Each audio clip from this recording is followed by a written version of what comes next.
Assalamualaikum warahmatullahi wabarakatuh. Waalaikumsalam warahmatullahi wabarakatuh. Selamat pagi Pak Haryono. Selamat pagi, Sarusti. Ya, kita ucapkan selamat pagi untuk pemirsa Main TV dimanapun berada. Mudah-mudahan hari ini hari Jumat ya. Hari Jumat. Sudah masuk tanggal 1 Juli. Mudah-mudahan masih dalam keadaan sehat walafiat. Amin. Allah amin. Amin ya robbal alamin. Baik pemirsa Main TV, seperti biasa kami dari studio Main TV akan berbagi informasi seputar manfaat Kebumen. Dan informasi yang akan saya bagikan hari ini terkait dengan ini Pak Haryono, PPDB ya. Oke, PPDB itu apa, Pak? PPDB makanan peserta didik baru. Oh, ya. saya kira nama makanan ya. Baik Pak Haryono, ini bagi saya sangat prestisius sekali Pak Haryono untuk tahun ini manfaat Kebumen. Setidaknya sudah ada yang pendaftar siswa baru di manfaat Kebumen itu sudah hampir 400. Hampir 400 ya. Luar biasa ya. Luar biasa ya. Iya. Mudah-mudahan ini menjadi salah satu bukti manfaat Kebumen semakin mendapatkan kepercayaan dari masyarakat luas ya. Oke. Tetapi Pak Haryono, ini yang menjadi persoalannya justru adalah dari sekitar hampir 400-an peserta pendaftar ya, calon siswa baru, siswa-siswi baru yang mendaftar itu kan nggak mesti semuanya diterima ya. Oh iya. Dari informasi yang saya dengar itu kuotanya untuk tahun ini manfaat Kebumen itu ada sekitar 288 siswa-siswi yang akan menjadi peserta didik baru ya. Didik baru di manfaat Kebumen. Sementara peserta yang daftar sudah hampir 400. Oh. Jadi, nah misalnya ini sekarang Pak Haryono umpamanya ya, sekarang Pak Haryono ini siswa baru nih, daftar di manfaat Kebumen nomor urut 300. Kemudian tidak katut cara-caranya. Ini apa? Perasaan Pak Haryono bagaimana ya? Oke, Sarus. Sebelum berbicara masalah tidak katut, karena sudah di luar ambang batas ya. Di luar ambang batas. Iya, kita akan bicara dulu. Ini kan tadi jenengan di awal mengatakan bahwa PPDB tahun ini sangat prestisius ya. Luar itu biasa tentunya ada sebab atau faktor yang bahasa penelitian itu ada faktor yang melatar belakangi. Iya. Tingginya antusiasme masyarakat terhadap manfaat Kebumen. Ya. Itu menurut saya yang pertama adalah dikaitkan dengan zaman globalisasi ya, sekaligus dengan era industri 4.0 ya. Era digitalisasi ya. Di mana peran manusia itu lambat laun terkesan terpinggirkan ya. Yang dan digantikan oleh teknologi digital, teknologi informasi seperti HP dan lain sebagainya. Iya. Karena peran manusia itu terpinggirkan, maka yang mengambil alih dampak moralnya ya, kaitannya karena teknologi tidak bisa mengajarkan moral. Betul? Ya. Iya. Maka di era globalisasi semacam ini tentunya efek yang paling mengerikan adalah krisis moral. Dan kekeringan spiritual seharusnya. Kekeringan spiritual. Iya, ini tentunya dibaca baik oleh masyarakat. Betul. Baik di Kebumen ataupun bahkan masyarakat dunia itu ya. Iya. Nah, ini kemudian merupakan keuntungan dalam tanda kutip di Madrasah Alia Negeri 4 Kebumen. Iya, keuntungannya? Ya karena madrasah kan dalam tanda kutip namanya saja madrasah. Iya. Iya kan? Tentunya di sana orang akan langsung punya pikiran ya kan? Iya. Bahwa madrasah itu adalah paling bertanggung jawab ini ya, terkait dengan masalah ya, masalah moralitas, kemudian masalah spiritualitas. Iya. Maka karena dianggap paling bertanggung jawab dan punya kepentingan terhadap moral dan spiritual, maka secara sadar atau tidak, kemudian masyarakat itu berbondong-bondong ya. Berbondong-bondong untuk mendaftarkan siswanya, bahkan siswanya sendiri sadar mereka yang tadinya berada di basis-basis, bukan madrasah, kemudian mereka lari ke madrasah Manfaat Kebumen. Oke. Ini salah satu. Salah satu sebab tingginya antusiasme masyarakat sehingga menjadi daftar, prestisius. Ya, daftar di Manfaat Kebumen. Kemudian yang kedua. Yang kedua ya. Di samping itu selama ini Manfaat Kebumen itu selalu berbenah diri, Pak. Selalu berbenah diri sehingga mempunyai daya tarik atau magnet ya. Magnet ya. Sehingga masyarakat tertarik, tersugesti ya. Iya, terbuai. Terbuai untuk masuk di Manfaat Kebumen. Ya tentunya Cak Rus sendiri tahu bahwa program-program unggulan di Manfaat Kebumen ini saya kira kalau kita teliti, itu sangat berpengaruh terhadap masuknya atau minat para siswa masuk ke Manfaat Kebumen. Begitu, Cak. Kira-kira seperti itu. Itu faktor yang melatar belakangi tingginya antusiasme itu. Tapi faktor di yang samping itu, Pak Aryono, ya mungkin juga tidak banyak. Jadi mereka sudah daftar di sekolah lain, terus tidak diterima, kemudian lari ke Manfaat Kebumen. Jadi ini terlepas dari faktor-faktor. Itu juga faktor ya. Itu juga faktor apa tadi? Karena jadi, lari. Iya, ada yang sudah daftar di misalnya SMK, SMA, kemudian mereka tidak dinyatakan lolos, kemudian alternatifnya di Manfaat Kebumen. Belum dinyatakan lolos, Kak, karena pengumuman secara resmi untuk level SMK dan SMA menurut informasi kami yang sempat saya himpun, ini besok. Besok ya. Tapi karena di level SMK dan SMA, terutama SMA yang selama ini mungkin favorit, SMA favorit, ini kan menggunakan sistem zonasi, Kak. Sistem zonasi, meskipun ada sistem yang lain yaitu prestasi, cuma mungkin prosentase untuk prestasinya agak kurang. Dan kemudian siswa yang sudah mendaftar di sana itu bisa melihat pergerakan jurnal secara online atau bahkan secara offline yang ada di sekolah-sekolah umum itu. Sehingga tahu bahwa ini kalau saya teruskan sampai dengan besok dipastikan tidak diterima. Ini saya kira faktor kecil lah ya. Jadi maaf untuk Manfaat itu sebenarnya tidak ingin menerima faktor buangan ya.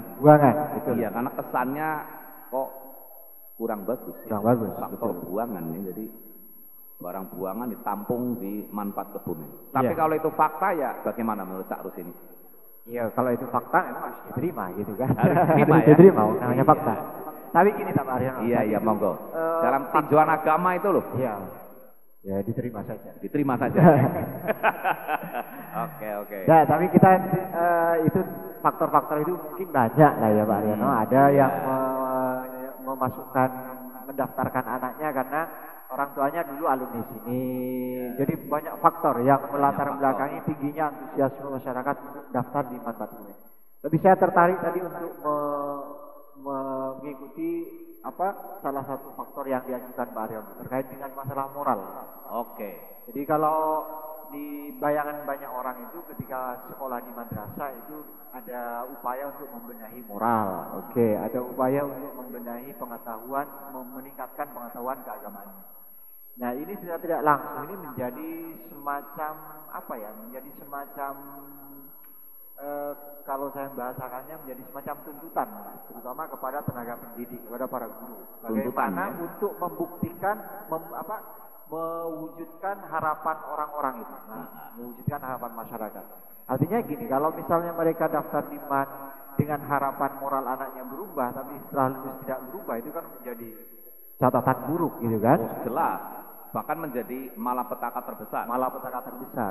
Artinya satu sisi, tingginya antusiasme masyarakat mendaftarkan putra putri mereka di MAN itu jadi satu sisi jadi berkah tersendiri, tapi satu sisi juga bisa menjadi bom waktu ya, menjadi bisa saja menjadi satu hal yang tidak diinginkan, bisa saja melahirkan satu efek yang negatif kalau kita dengan catatan ya, kalau kita sebagaimana faktor pertama tadi yang disampaikan oleh Pak Aryono, kalau kita tidak bisa memenuhi harapan masyarakat. Jadi mereka misalnya sudah dengan penuh semangat mendaftarkan putra-putrinya agar moral anaknya bagus, ilmu keagamannya bagus. Tapi kalau ini ternyata tidak bisa dipenuhi, nah itu kan menjadi bumerang kan bagi kita. Ya ini kan baru dugaan atau hipotesa ya. Iya.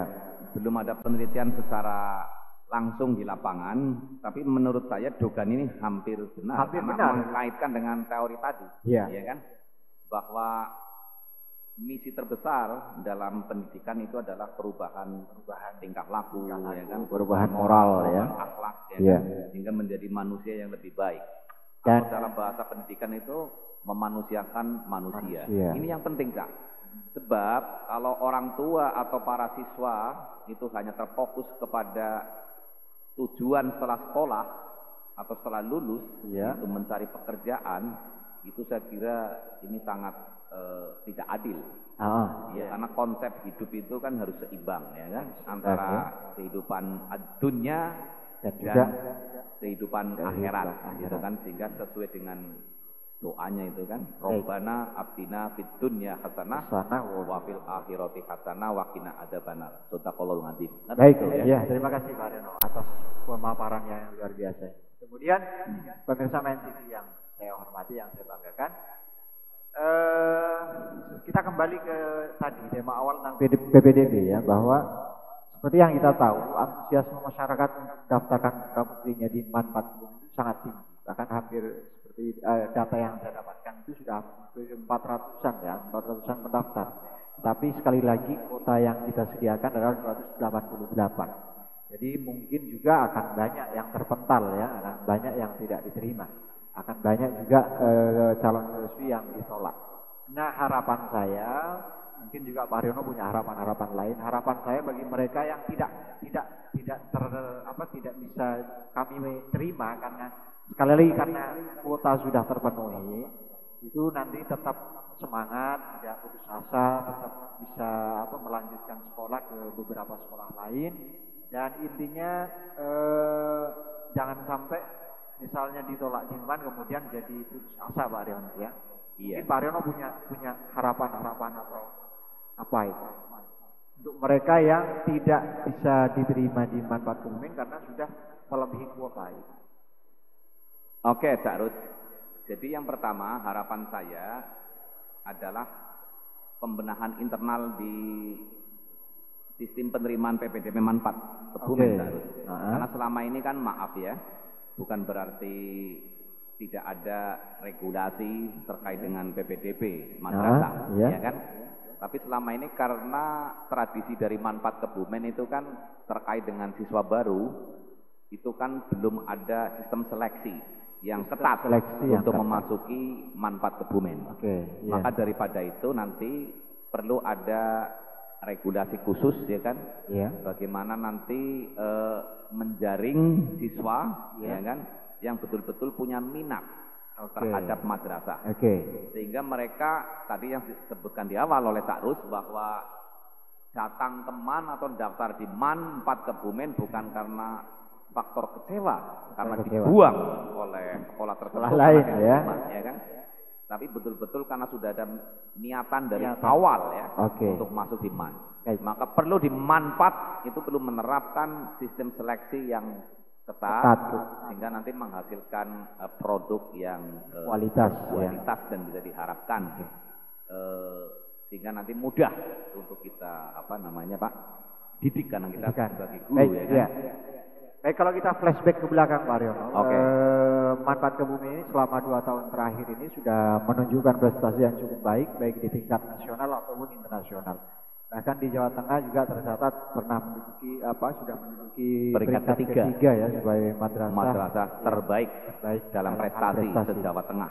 Dan ini juga menjadi catatan bagi siswa-siswi yang baru. Dan yang saya dengar dari beberapa, terutama dari Wakakurikulum, bahwa ketika siswa-siswi baru yang sudah diterima di MAN 4 Kebumen itu nanti tetap akan ada seleksi, Pak. Di awal mereka masuk tetap akan ada seleksi. Oh, tetap ya? Iya, tetap akan ada seleksi. Tidak hanya seleksi untuk menentukan jurusan. Mereka mau jurusan IPA atau IPS atau masuk kelas digital, tidak. Tetapi seleksi itu bahkan mungkin mirip-mirip dengan MOU ya, sudah membuat MOU di awal. Oh begitu. Jadi mereka selama di Manfaat Kebumen ini harus begini, diharapkan begini, dan kalau tidak bisa terpenuhi maka ya konsekuensinya adalah mereka bisa tidak kelas mungkin, atau bisa mereka dipindahkan, dikembalikan ke orang tua masing-masing. Oke. Ini sudah ada yang saya dengar ya, yang saya dengar itu sudah ada rencana ke situ. Harus. Nah, tujuannya apa? Karena ya itu tadi, kita sudah punya tradisi berprestasi selama 2 tahun ke belakang ini, dan prestasi itu jangan sampai menjadi hilang kembali gara-gara tidak ada seleksi seperti itu. Iya, karena menurut hemat saya banyaknya animo masyarakat masuk ke Manfaat. Iya. Ini kan bahwa masyarakat mempunyai kepercayaan yang lebih ke Manfaat. Iya. Dalam bahasa kerennya itu ada trust. Ya, trustnya. Iya, ada trust. Artinya trust masyarakat yang lebih ini kepada kita. Iya, iya. Ya kita harus betul-betul kita olah, ya enggak? Ya, betul. Sehingga betul-betul jangan sampai kemudian nanti setelah masuk di Manfaat mengecewakan. Baik mengecewakan pihak madrasah ataupun keluarga. Ya. Harus ada simbiosis, mutualisme, saling menguntungkan. Saya kira seperti itu. Karena tugas daripada orang tua juga harus memantau putranya, bukan berarti setelah dimasukkan di Manfaat kemudian lepas tangan. Iya kan? Tapi harus selalu memantau. Ya. Nah, ini perlu dibangun komunikasi intensif ya. Intensif dua arah. Madrasah dengan keluarga wali siswa atau wali murid. Baik Pak Aryono, ini segmen terakhir dari pertemuan kita hari ini yang ingin saya tanyakan sama Pak Aryono. Kalau boleh saya bertanya, apa harapan Pak Aryono untuk siswa-siswi Manfaat Kebumen yang baru dan sudah dinyatakan diterima di Manfaat Kebumen? Silakan Pak Aryono. Oke Cak, jadi harapan siswa baru yang nanti sudah diterima di Madrasah Aliyah Negeri 4 Kebumen, itu tentunya sesuai dengan harapan daripada orang tua. Jadi harus berbanding lurus. Jadi jangan sampai kita kemudian harapannya orang tua itu apa sih? Nah, nanti perlu ada semacam interview kepada wali murid, harapannya apa? Kita identifikasi. Sehingga stakeholder di sini termasuk para guru ketika melakukan proses pembelajaran atau proses pendidikan sudah punya data si B-nya ini, kira-kira ini anak dari orang tua harapannya apa gitu kan.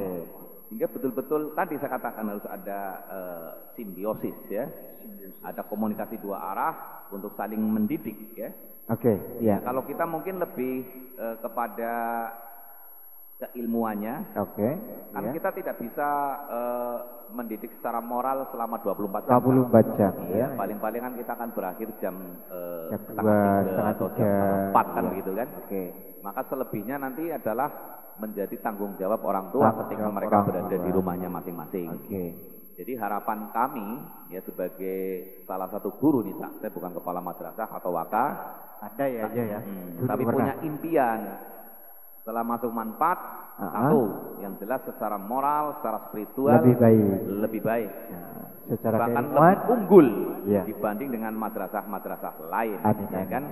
Misalnya nanti dalam penguasaan ilmu agama akan lebih baik, sehingga mereka akan menjadi manusia-manusia yang dibutuhkan oleh masyarakat. Amin. Itu harapan Pak Aryono Baik, terima kasih. Prestasi jelas ya. Karena kita selama ini sedang fokus kepada untuk pengembangan prestasi. Ini juga tidak lepas bukan karena Manfaat ingin dikenal tapi adalah bagian dari semata-mata untuk siswa. Pelayanan untuk siswa sehingga nanti siswa ketika lulus akan mudah untuk melanjutkan atau mencari masa depannya yang lebih baik. Itu harapan saya. Itu harapan Pak Aryono Intinya ketika sudah dinyatakan diterima di Manfaat Kebumen, kita berharap siswa-siswi baru Manfaat Kebumen itu bisa mengikuti sistem pembelajaran yang ada di Kebumen, di Manfaat Kebumen, dan juga secara intelektual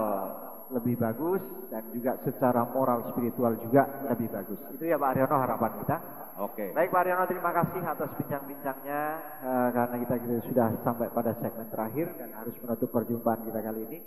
Sekali lagi kami segenap kru Main TV mengucapkan terima kasih. Sukses selalu untuk keluarga besar Manfaat Kebumen dan juga masyarakat wali siswa keluarga siswa-siswi Manfaat Kebumen.